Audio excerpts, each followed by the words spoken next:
One of the most fundamental problems with 21st century politics is that people use moral language and moral reasoning to present completely Machiavellian schemes to the voting public.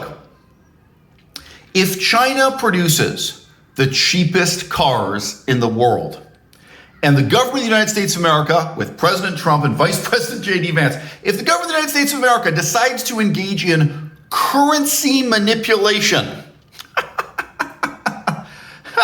to try to make the cheapest of American cars cheaper, is that moral? Is that ethically a good thing to do? Is that what we would even call fair competition? If Germany produces the best cars in the world, the most desirable cars at the high end of the market, and if then the government of the United States of America, with President Trump and Vice President J.D. Vance, if the government of the United States of America decides to engage in currency manipulation to try to motivate the people of Germany to instead buy American-made luxury cars, to instead get the millionaires in California to buy American-made luxury cars instead of importing them from Germany. Does that sound like a moral cause to you? And hey guys, what if positions were reversed?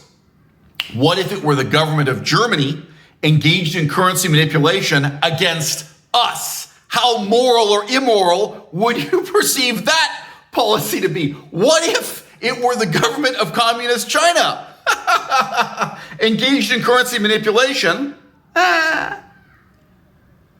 And what if the most important thing of all here is just to have a down-to-earth attitude and say, look, the Germans make the greatest cars in the world. The Chinese make the cheapest cars in the world, and I'm happy for them. And if we want to compete and we want to be better, we got to do it fair and square.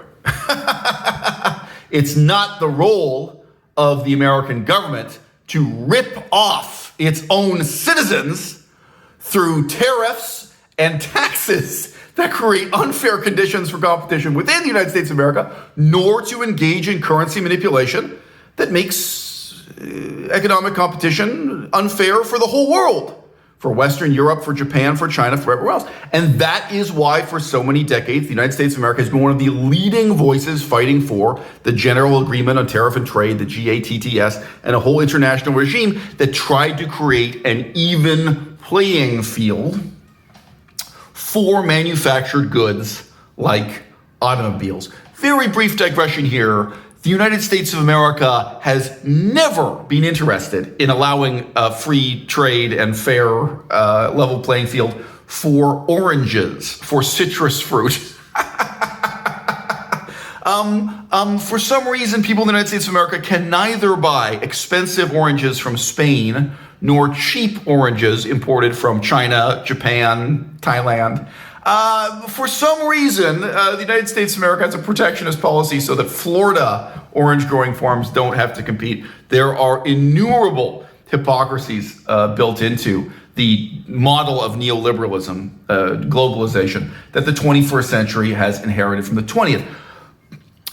My problem with J.D. Vance and Donald Trump is that they are challenging and trying to overturn the accomplishments of neoliberalism, the accomplishments of globalization, in moral language, as if it were a moral crusade to take China down a peg here.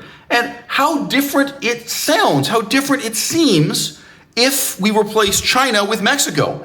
Economically, Mexico is very much America's enemy in the same way that China is, for the same reasons.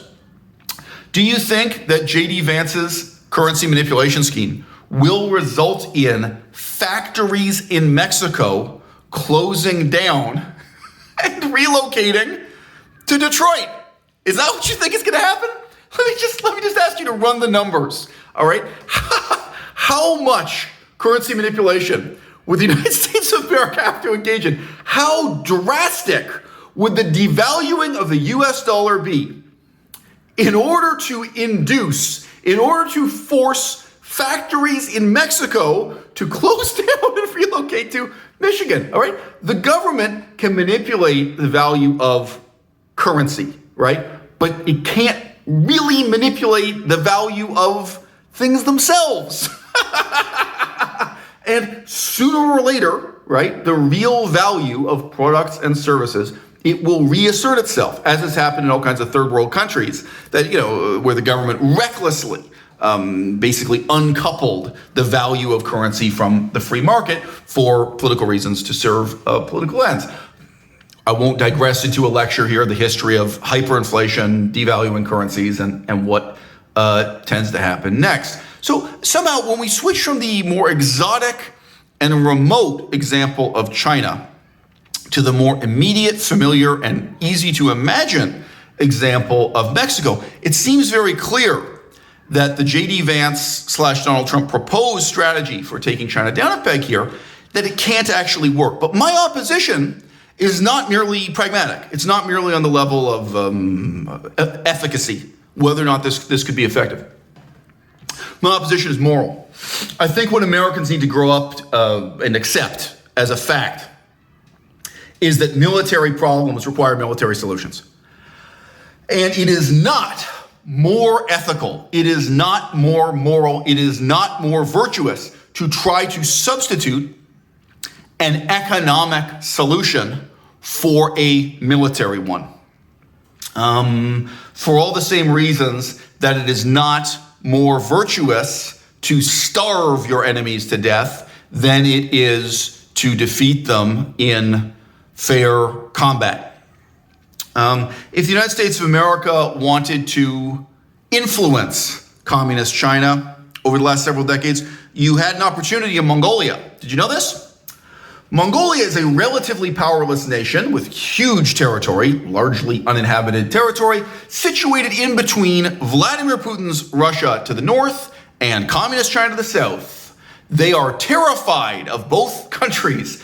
Mongolia is a democracy. It is pro-Western, pro-American, and pro-Japanese, and they have been very eager to have a consortium of, say, Australia, Japan, and the United States of America come and set up U.S. military bases within Mongolian territory. They'd be delighted to have the U.S. Marine Corps doing exercises on the Mongolian wasteland. Okay, if you did that, now Vladimir Putin comes to the negotiating table to talk. Okay. Now you're in a very different position when you sit down with Xi Jinping in Alaska. There was a huge strategic opportunity in Myanmar. When Myanmar's democracy collapsed, when there was a military junta coup d'etat that tore down their erstwhile attempt at making a transition to democracy, the whole world sat up and watched and waited. What is the United States of America going to do? And to some extent, what is Japan going to do? A few of the pro-democracy powers within Asia. What is Thailand going to do? And so on and so forth. Okay, and the United States of America decided to sit back and do nothing. This is the United States of America that is supposedly trying to make an enemy out of China and an ally out of India at exactly the same time. Well, guess what? Myanmar has a border with China. Myanmar has a border with India. Myanmar is of crucial strategic significance here, just like Mongolia.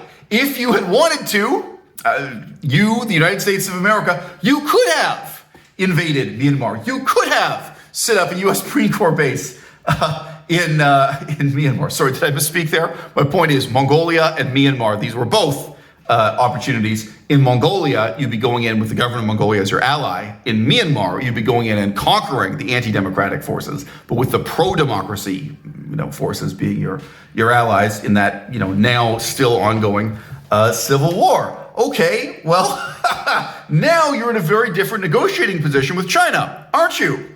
You have 2 American allies and 2 American armies on the Chinese border. You want to talk about leverage? You want to talk about pressure? You want to talk about negotiation? You want to talk about forcing political change? That's how you do it, homie. It's never going to be accomplished through devaluing the American currency. This fantasy of J.D. Vance and apparently Donald Trump, that through devaluing the currency and tariffs, you can bring about this kind of pro-democracy change in Asia and around the world.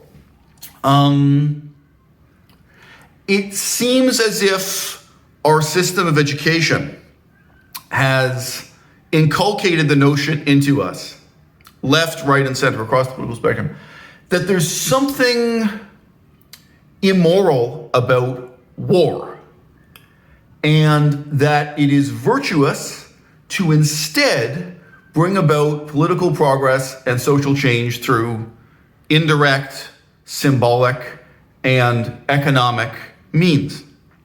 Okay? And I think the fundamental truth for our times is that you can use economic solutions to economic problems, but military solutions to military problems.